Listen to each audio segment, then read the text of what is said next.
Another day near record highs, but cooler temperatures are on the way. I'm tracking a cold front that'll bring cooler temperatures, but also showers and thunderstorms through the holiday weekend. School HVAC issues. Classrooms are heating up as the temperature is hitting record highs this week. How Wake County Schools is working to fix the problem and keep kids cool. Tax limits. State lawmakers are expected to vote on 2 proposals that would affect the taxes you pay. What you need to know about these proposed amendments to the state's constitution. One more day with highs near records. Tomorrow, a cold front arrives to bring us a break from the heat and a wetter weather pattern. Good afternoon, everyone. I'm Renee Chu. I'm Chris Levengood, and good on you for not getting tongue-tied. I definitely would have saying that. Well, weather pattern. Wetter weather pattern. Well, we do have meteorologist Elizabeth Gardner outside on the WRAL weather patio enjoying that beautiful day, but tomorrow afternoon, it's shaping up to look much different, Elizabeth. It is, and I think everybody, or at least most of us, are ready to be done with this heat wave that's just unseasonable. We're going to see most likely 4 days in a row either at or above record highs. That's a lot for this time of year. It's pretty in the gardens. In the shade, it feels pretty good. We really don't have a lot of humidity around, and so it doesn't feel too bad. I mean, it's hot, yes, but in the shade, you actually can cool down just a little bit. Right now, it's 88 degrees. We have a southwest wind at 11 miles per hour, and so it's a little bit breezy out here. It's already 90 in South Hill, 86 in Southern Pines, 81 down in Clinton, 85 in Goldsboro, 87 in Rocky Mount. So we are likely to be right back up there near record highs. 96 would tie the record high, and that's our forecast for this afternoon. And then temperatures should begin to cool off pretty nicely. We're going to drop down into the 80s by 7 or 8 o'clock tonight. Everything changes tomorrow. Temperatures will still be a little on the warm side, but will be below record highs. And then we'll see afternoon and evening thunderstorms. We'll repeat that on Friday. And then the chance really Saturday, Sunday, and Monday is just for some scattered late day storms. It's not likely to be a washout for the holiday weekend, but it'll just be a little wetter pattern than what we've seen lately. So I'm going to walk you through the timeline for what to expect over the weekend and let you know how much rain we may see over the next 6 days. Elizabeth, thank you. Today, WRAL is once again asking why HVAC issues continue to surface within Wake County Public Schools. At least 2 schools had malfunctioning air conditioning this week, bringing inside temperatures to around 80 degrees. WRAL's Carly Haynes is live outside Reedy Creek Magnet Middle School, which is one of the schools affected by HVAC issues. Carly. Warm temperatures at this school for at least 2 straight days, despite a technician coming out Monday night in an attempt to fix the problem. And I want to show you a text that the school sent to parents telling them to send their children to school with a water bottle as those HVAC repairs continue. Wake County Public Schools has navigated HVAC issues for years. More than 60 schools have closed or dismissed early since 2023 as a result of faulty systems. And yesterday, the chief of facilities said the problem is persisting because of aging infrastructure and lack of funding needed to fill their maintenance positions. So we re-upped our questions today, including why has the amount of deferred maintenance not budged since 2024? And how many HVAC maintenance positions have actually been filled? They're working on those questions right now. We haven't gotten those answers just yet. But Reedy Creek was not the only school affected. We also heard Salem Elementary was affected this week, and several other schools were impacted by warmer temperatures in at least part of their buildings. Carly Haynes, WRAL News, live in Wake County. I'm Laura Levine here in the WRAL Live Center this noon following new information coming from Jones Street, where the North Carolina House has voted to override Governor Josh Stein's veto of a bill that would give tax breaks to those who donate to educational scholarship programs. This new information is up on WRAL.com right now, coming from our state capitol team. But Republicans say it's about school choice, letting people donate to scholarship groups that help families pay for school while getting a federal tax break in return. However, opponents call it a backdoor voucher system. They argue that it pulls money and students away from public schools and strains already tight school budgets. So with the House override done now, the fight now moves to the Senate for its final vote, and you can find the full breakdown on WRAL.com. It's on our homepage. And there's another effort happening at the state legislature as 2 amendments that could affect your property and income taxes have passed through the House. Lawmakers were back in session this morning after the delayed vote yesterday. And WRAL's Sean Gallagher joins us live outside the legislature. Sean, what's happening right now at this moment? Well, Chris, I just stepped out of the House session for this live hit right now. They're currently talking about the property tax levy limits as we speak. That's something, if passed, would then go across the hall to the Senate before it would end up on the ballot. But there is one decision that they will make after this that could end up on the ballot in the fall if they approve. That's the income tax proposal that's aiming to lower the cap from 7% to 3.5%. Opponents worry that it could limit municipalities' flexibility in funding budgets, especially if there is another disaster or multiple disasters across the state. Now, with only 71 seats and 72 votes needed to pass a bill, the GOP would need 100% of their party and some help to pass these proposals. A spokesperson for Destin Hall, the Speaker of the House here, said yesterday that the chamber was expected to pass the measure. Now, if the property tax does pass in the House, it will still need approval across the way, like I said. But again, the income tax cap that they will vote on right after this, if that is approved, it will go right on the ballot in the fall. We'll, of course, have updates on this later this afternoon on WRAL News starting at 4 o'clock. Inside the legislature, Sean Gallagher, WRAL News. And I should also mention North Carolina House lawmakers voted to advance a bill that would close a tax loophole for affordable housing developers. Supporters say existing exemptions for some nonprofit builders are costing local governments millions of dollars in revenue. And this is money that might otherwise fund schools and public safety and other services. Lawmakers estimate that Wake County alone would have collected at least $11 million more in 2025 if the proposal had already been law. Opponents argue the changes could make affordable housing projects harder to finance, and the bill now heads to the Senate for consideration. Bringing you back into the WRAL Live Center this noon, former Democratic Massachusetts Congressman Barney Frank has died at the age of 86 years old. We know that he served for more than 3 decades in this role. He built a reputation on Capitol Hill for being an outspoken progressive stalwart and was known as a leader who helped overhaul Wall Street regulations after the 2008 financial crisis. He was also the first member of Congress to voluntarily come out as gay. His sister confirmed his Tuesday death, saying that he was a wonderful brother. I was lucky to be his sister, and I will miss him. No possible cause of death has been mentioned at this time, but we know that back in April, just last month, that he entered hospice for heart failure. So, of course, we'll continue to follow the reaction coming in this noon. Breaking news this noon, the police officers who defended the U.S. Capitol from rioters on January 6, 2021, are now suing to block payouts from President Trump's $1.8 billion compensation fund. NBC's Gabe Gutierrez reports the president and his family and their entities agreed not to apply for payments through the fund. This morning, the Trump administration is defending what it calls its anti-weaponization fund, nearly $1.8 billion of taxpayer money to pay Trump allies who say they were wrongly prosecuted by the Biden administration. We should look at those things case by case. Vice President Vance not ruling out compensating convicted January 6 rioters. Maybe they did something bad even, but what they were accused of was way worse of what they actually did. The president agreeing to drop multiple lawsuits in exchange for the Justice Department setting up the fund. The settlement also says the government would be forever barred and precluded from pursuing certain legal claims against the president and his family, including anything related to previous tax returns.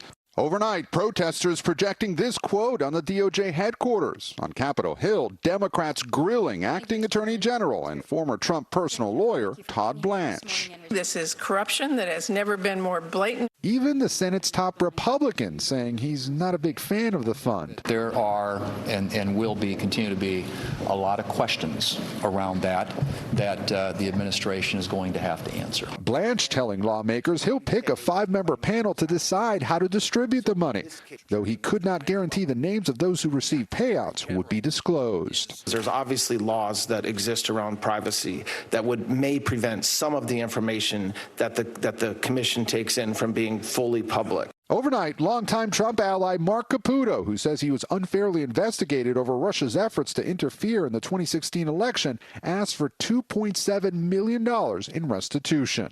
Anybody in this country is eligible to apply. And that was Gabe Gutierrez reporting. The Justice Department has not addressed a criminal law that prohibits presidents and other executive branch leaders from requesting the termination of IRS audits. There's an effort happening to help schools be better prepared in case your student has an emergency, specifically if their heart stops. Members of the American Heart Association held a news conference this morning at the General Assembly pushing for support. The Cardiac Emergency Response Plan would strengthen AED maintenance requirements, and this would require appropriate school staff to be trained for CPR and AED use. Among those at this event was the trainer who helped save NFL player Damar Hamlin during his emergency on the field in 2023. Denny Kellington now serves as the Vice President of Player Health and Performance for the Carolina Panthers. The impact that his rescue had on society is immeasurable, but we need to continue to protect all children and be prepared for those cardiac events that may happen. Advocates say cardiac emergency response plans can double survival rates of cardiac arrests. The Carolina Hurricanes hit the ice today to prepare for the first game of the Eastern Conference Final. Tomorrow night, the Canes will face the Montreal Canadiens in Game 1 at Lenovo Center. The Canes have not played a game since they finished a sweep of the Philadelphia Flyers 11 days ago. They may face a stiffer challenge against Montreal. The Canadiens beat the Canes all 3 times they met in the regular season. Puck drop tomorrow night will be at 8 p.m. Well, the most Tony-nominated musical in Broadway history is back at DPAC. Hamilton opens tonight for a 3.5-week run. It's among 5 shows added to the Durham Performing Arts Center's 2025-26 season. Hamilton tells the story of founding father Alexander Hamilton, with, of course, a mix of hip-hop, jazz, and R&B. The show runs through June 14th, so don't throw away your shot to see it. For more information about tickets and times, you can check out dpacnc.com. I saw it several years ago when it was at the DPAC, and my daughter and I will be going one of the weekends. We're so excited. Yeah. She can't wait. It's a fun show. Well, next at noon, midway to midterms, we're running through some of the big primary election results from this week and how they set the stage for a potential power shakeup. Payment plans in demand. Why more Americans are choosing to buy now and pay later. Plus, saving you money. The effort happening today to help you avoid paying for data center upkeep and electricity. Coming up next, sea storms moving in with WRAL's exclusive Dual Doppler 5000, sponsored by the WRAL Weather app. Download now for live radar.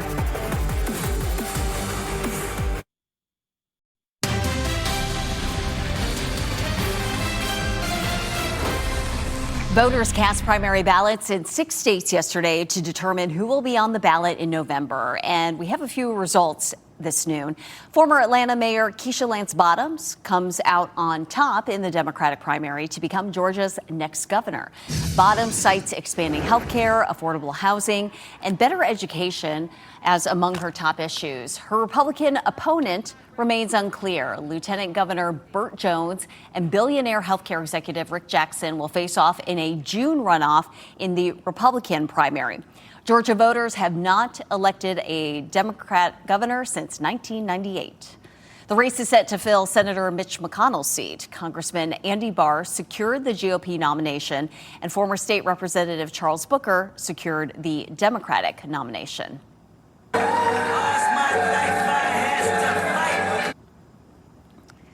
Booker and his family celebrated with supporters in Louisville, Kentucky after defeating fellow Democrat Amy McGrath. The former state representative will face Andy Barr, who won the Republican primary.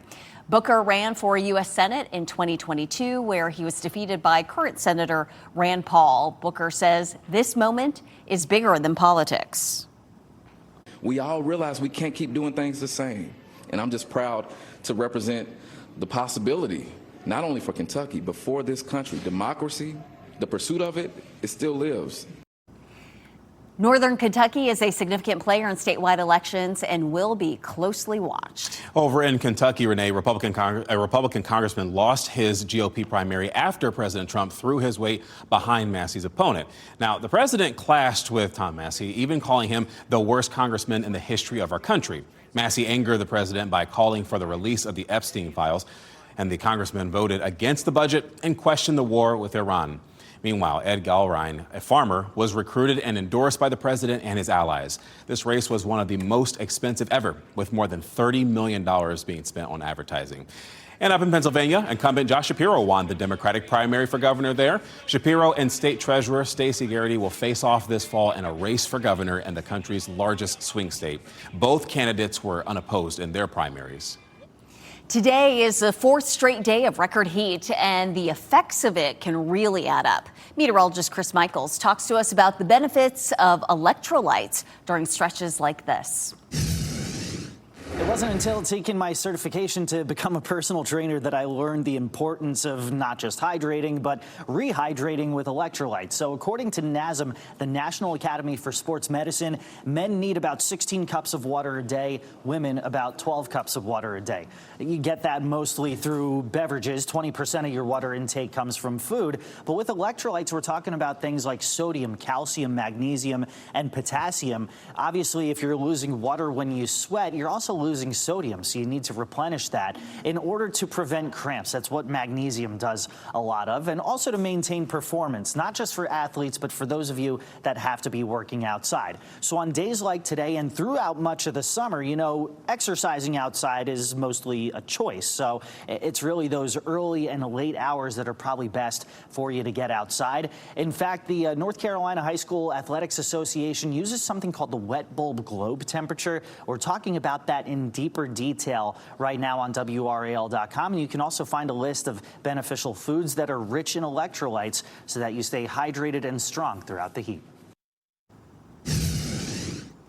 Make sure that water bottle is filled and maybe have a little Gatorade today as well if you're exercising. Elizabeth Gardner is out on the WRAL weather patio. How's it feeling out there, Elizabeth? It looks beautiful. Is it feeling toasty? It's pretty toasty out here, I will say. You know, I'm in the shade, and it feels better in the shade than it does, you know, right in the blazing sun. But we're about to change that up. You can see a front that's back to our west, moving across the Mississippi Valley, kind of up into the northeast, and producing some thunderstorms down across parts of Texas. That's going to come in here and decide that it wants to stay a while over the holiday weekend and bring us better chances for rain. And boy, we need the rain. But, you know, it's been so dry. It almost feels like, couldn't we have just done it like sometime that wasn't the holiday weekend? Out here in the gardens, it is warm in the sun, but it's pleasant in the shade. It's 88 degrees right now. Our wind is southwest at 11 miles per hour, and we're on our way into the mid-90s. Now, I pulled up the heat index just to show you that there's really not much heat index. We don't have a lot of additional moisture in the atmosphere just yet, but that is going to climb as our front moves through and starts to interact with some of the moisture. It's going to feel a good bit more muggy, but we have no heat index right now in the triangle. It does feel like we're looking for any place that feels Clinton. Clinton's 2 degrees warmer than the actual temperature with that heat index. But you can see it's not going to be a big deal for us. 89 right now in Apex. It's 89 in Wake Forest and 84 in Clayton. Around town, looking at 96. We hit 97 yesterday. 96 would put us right at the record, so we would be tying the record for today in Raleigh. And in Fayetteville, the record is 99, so we might not quite.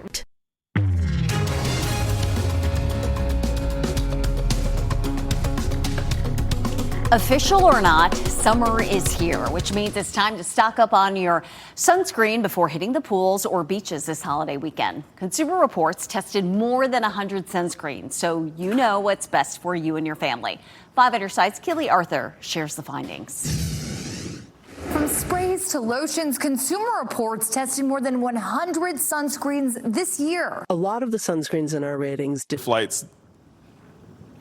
Looks like we're trying to get that story still playing there. From sprays to lotions, Consumer Reports tested more than 100 sunscreens this year. A lot of the sunscreens in our ratings did not meet their SPF claim on their label, but that doesn't mean that they still don't protect you against the sun's rays. Any sunscreen is better than no sunscreen. Consumer Reports also tested for UVA protection. Those are the rays linked to aging as well as skin cancer by shining UV light through sunscreen-coated plates to measure how much got through. At the top of CR's ratings with a perfect score overall, Coppertone Water Baby's Lotion SPF 50. Among sprays, Eucerin Advanced Hydration Spray SPF 50 came out on top. So you may be wondering which is better, a spray or a lotion. It's easier to see how much you're applying and to get better coverage with a lotion. Sprays can be good. They're certainly convenient, but they also carry some risks. You can inhale them. They often blow away in the wind. It's not easy to see how much you're applying to your skin. To properly use a spray, spray until your skin glistens, then rub it in.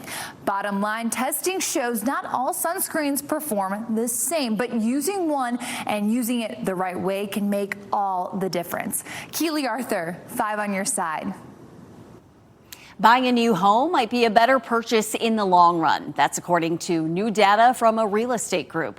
A realtor found that although the price tag is higher for brand new constructions compared to resale properties, new homeowners have lower utility bills. Much of that difference and maintenance costs that can offset much of that difference over time. The data found that a buyer of an average new home can expect to save around $25,000 over the first 10 years of ownership compared to the buyer of a 20-year-old home.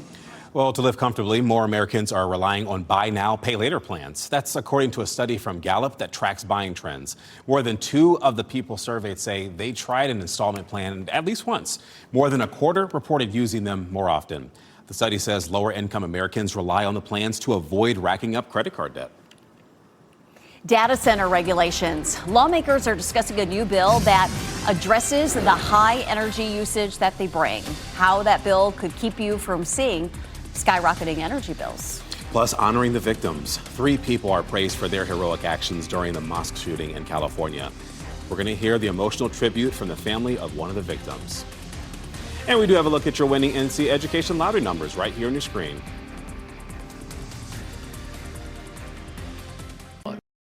Live from WRAL News Headquarters in Raleigh, your #1 source for local news. WRAL News, coverage you can count on. Today, North Carolina lawmakers are expected to roll out a proposal targeting big data centers. If approved, it would prevent upkeep costs of these places from shifting to you, the consumer. Here's WRAL. The data center boom has become a big issue in our state, and it's why House Republicans are planning to propose what they call the Ratepayer Protection Act, proposing the first steps toward regulations on data centers here. The bill would require data centers to cover the cost of electricity, grid upgrades, and new power generation. It comes as AI-driven data centers fuel a surge in demand on the state's electric grid. Utilities warn these facilities can use as much power as a small city, putting new pressure on utilities to expand infrastructure. The proposal would also prohibit cities and counties from offering economic development incentives to attract data centers. And it bars the use of eminent domain or taking private property for public use for data center siting. The proposal is expected to be discussed in a House committee meeting this afternoon. For more on this bill, you can head on over to the NC Capitol section of WRAL.com. In Raleigh, Kirsten Clark, WRAL News. And I'm Laura Levine here in the WRAL Live Center. Durham police has officially identified the woman who was shot and killed at that apartment complex on Monday on Rochelle Street. We know that many community members have been.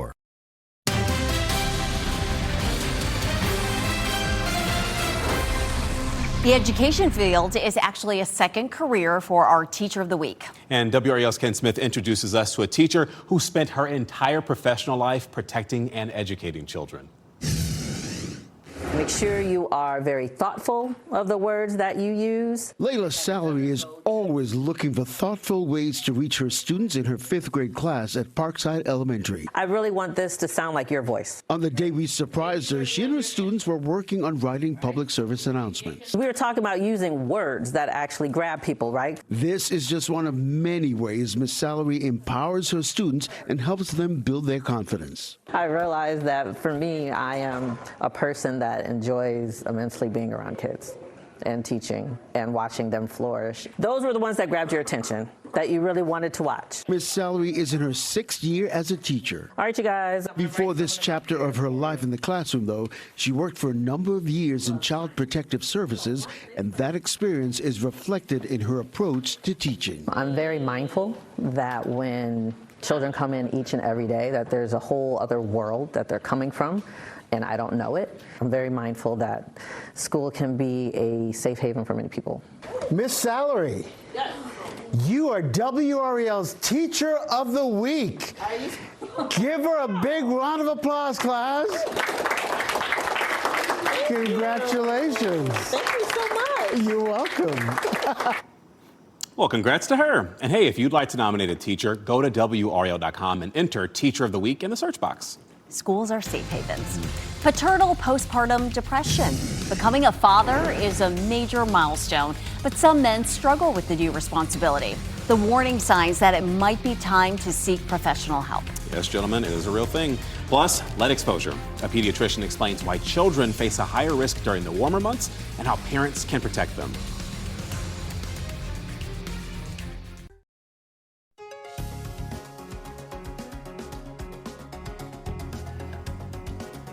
Well, I'm jealous. People over at Carolina Beach enjoying the waves, enjoying the sunshine.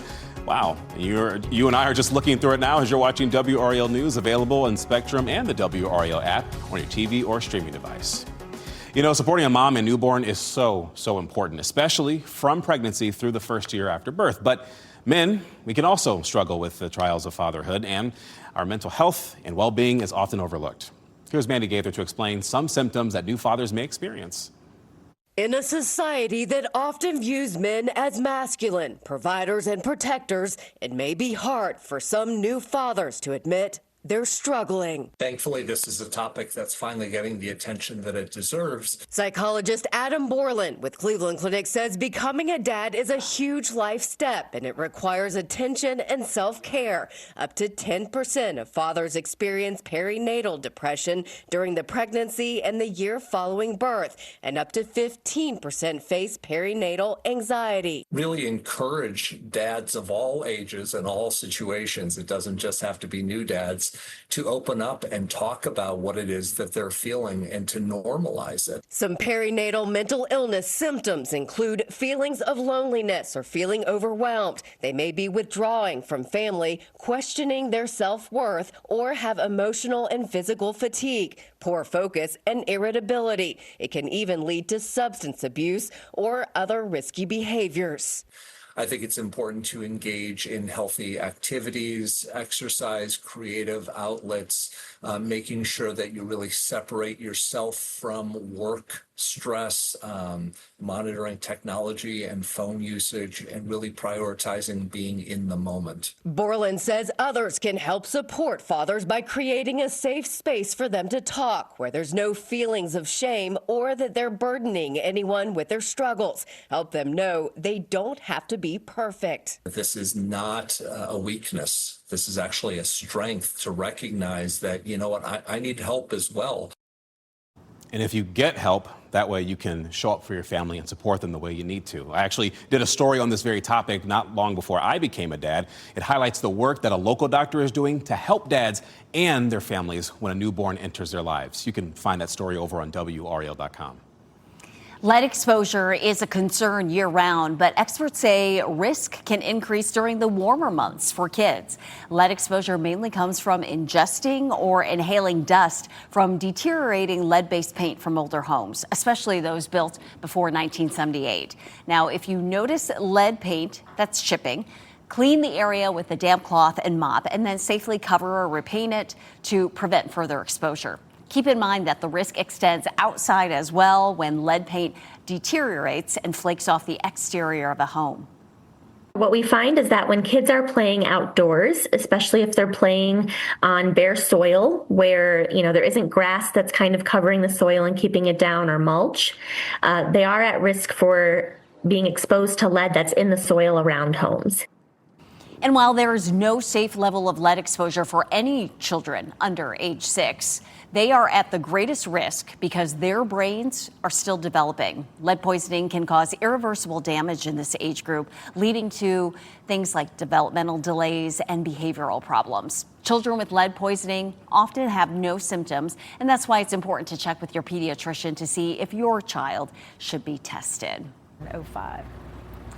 Let's get a check of the weather now with meteorologist Elizabeth Gardner out on the weather patio, staying in that sliver of shade there, but lots of sun out there, and that's heating things up right now. It really is. It's warm out here. It feels a whole lot like summer. We don't have that real summertime humidity. There's some humidity out here for sure, but it doesn't feel as oppressive as it can sometimes in July and August. But this weekend, we're going to start to see that humidity climbing, but temperatures won't be in the mid-90s at that point. We take a look at the gardens behind me, and it is nice and bright. We have a southwest wind at 11 miles per hour, and our temperature is 88 degrees right now. But we are not stopping there. Looking at 96 officially for the high in the Triangle this afternoon, 96 in Fayetteville, maybe 98 up in Roxborough, and it's usually cooler there than it is the rest of the region. All right, high pressure to our east continues to funnel the warmth in, but here comes our front, and you can see a good bit of rain along this front. That's going to move in here and just settle in for the weekend. It's a nice place to visit for the weekend. This front's going to visit us all weekend long. We will see the moisture streaming up from the Gulf and from the Atlantic to interact with that front, and that's going to keep us in a chance of rain. This is going to be the most chances for rain in a row that we've had in quite some time. This is also the most days where we've seen temperatures this hot in quite some time. Futurecast for us tomorrow. This is tomorrow morning. We're looking at cloudy skies. Most likely it's going to be dry through the morning commute. But right about lunchtime, just after lunchtime, we start to see the showers and thunderstorms. Look at that, pretty good coverage there for us during the evening commute, especially from the Triangle area northward. You can see the yellow and the orange shaded areas. That's where the rain's going to be heavy, and it could be blustery too. I don't think we're going to see winds strong enough to be at severe level, but we're going to feel it. It's going to be, blustery and wet out there. This is midnight, and then after that, the rain tapers off. So Friday morning's commute is likely to be dry, but in the afternoon and evening, we see more of the showers and thunderstorms redeveloping. It may not be quite as widespread, but then we're just going to move into a pattern where it's fairly dry in the morning, and then we have afternoon storms. Here's Saturday afternoon at 5 o'clock. It's not a ton of coverage, well, there until we get to around 6 or 7, but you get the idea. It's not going to rain all day, all weekend long. This mostly will be afternoon and evening thunderstorms, especially Saturday, Sunday, and Monday. So if you had morning plans, or even if you have evening plans, download the WRAL weather app, follow along the radar on your app, tune us in. We're going to be walking you through the timeline for the storms each day of the weekend. Our rainfall totals are looking good. The models are as low as an inch to as high as a little over 2 inches. We're rooting for those 2 inches. 2 inches of rain isn't going to keep us, isn't going to erase the drought, but it could start to eat away at it a little bit. At least it will stop it from getting worse, and that's going to be wonderful. Check out Friday. It almost looks like a mistype, doesn't it? We go from 91 to 72 to 84, but a reversal of the wind will make Friday pretty cool. Sounds cool to me. All right, thanks, Elizabeth. All right, how sweet it is. A special graduate walks across the stage after months of rehabilitation. What made this commencement ceremony so special? And here's a look at your winning Mega Millions numbers.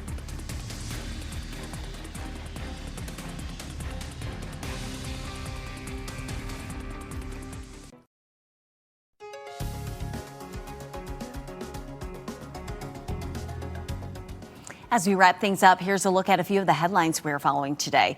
The North Carolina House voted to override Governor Josh Stein's veto of a bill that would give tax breaks to people who donate to educational scholarship programs. Republicans say it's about school choice. Opponents argue that it pulls money and students away from public schools and strains already tight school budgets. With the House override done, the fight now moves to the Senate for its final vote. Wake County Schools is working on HVAC issues, and at least 2 schools had malfunctioning air conditioning this week. Parents received a text from the schools reminding them to send their children with a water bottle as a way to prepare for the continuing HVAC repairs. More than 60 schools have closed or dismissed early since 2023 because of HVAC issues. Today, North Carolina lawmakers are expected to roll out a proposal targeting big data centers. If approved, it would prevent upkeep costs of these places from shifting to you, the consumer. It would require large data centers to cover electricity and infrastructure costs associated with building and operating them, while also tightening rules on where they can be built and who can own them. Some veterinarian students celebrated the fruits of their labor during graduation, and it wasn't just because they passed their classes. The newest graduates of Iowa State University's College of Veterinary Medicine got a reminder of why they chose their profession. Honey walked across the stage during commencement. Hello there, you pooch. And if you're wondering who Honey is, this is a dog who was hit by a car on Christmas Eve in Des Moines.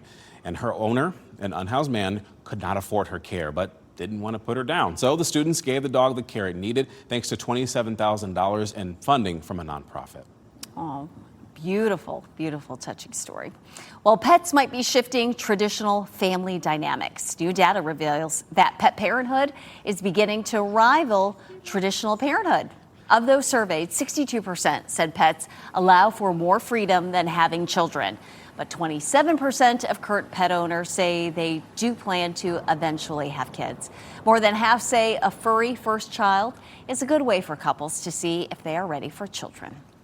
And that brings us to our pet of the day, a dashing gentleman in a permanent tuxedo who is always dressed for the occasion. This is Jimmy's. He carries himself like he owns every room, but underneath all that sophistication is a cat that truly loves his people. Jimmy's, of course, knows that he wants a cozy lap, a sunny windowsill, and someone who appreciates a cat with personality. He's the perfect companion for someone looking for a loyal best friend. And Jimmy's is not just searching for a home. He is searching for his person. So if you think you might be that person, go ahead, fill out that application on the Cat Angels website, and Jimmy's could be yours. Homeowner insurance hikes. They are coming in just a matter of days here in North Carolina. Today on WRAL News at 4, if this will be the new norm, and the affordability concerns ahead of hurricane season. And don't forget that in terms of hurricane season, we do have that outlook from our meteorologist that you can find over on WRAL.com. And we're still dealing with the heat today, but after today, tomorrow, you get to back off the heat a little bit and finally get some rain, perhaps.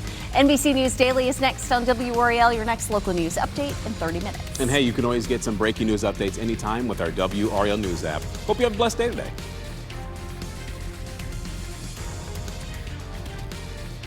Keep watching WRAL News over the air channel 34 and Spectrum channel 1257.